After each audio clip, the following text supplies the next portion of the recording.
Produksi minuman beralkohol di Buleleng mulai bermunculan seiring dengan disahkannya Peraturan Gubernur atau Pergub Bali Nomor 1 Tahun 2020 yang mengatur tentang tata kelola minuman fermentasi dan atau destilasi khas Bali. Namun produksi, peredaran, dan penjualannya secara ketat diatur dan diawasi oleh pemerintah serta harus mendapat izin edar dari Badan POM RI. Minuman beralkohol merupakan produk pangan yang termasuk dalam kategori barang dalam pengawasan, sehingga produksi, peredaran, dan penjualannya secara ketat diatur dan diawasi oleh pemerintah.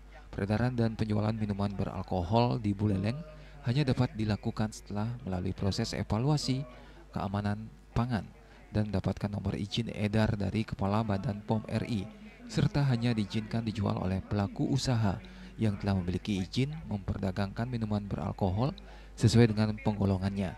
Menurut Kepala Dinas Dag Perinkop Buleleng Dewo Made Sudiarte, belasan produk mikol di Buleleng telah mendapat izin edar dari Badan POM RI.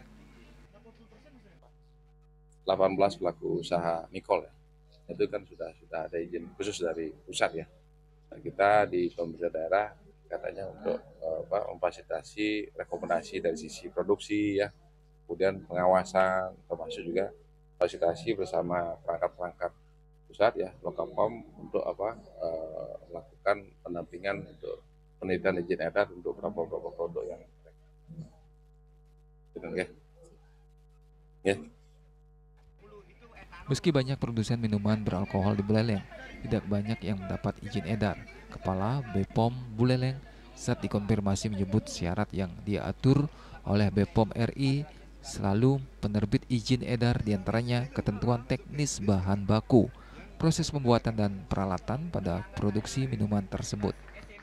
Syaratnya standar ya, jadi mulai dari syarat sarananya harus ada izin, kemudian sudah mendapatkan IPC PPOB dari kami seperti itu, sehingga sudah layak untuk mendaftarkan produknya untuk mendapatkan nomor izin edar.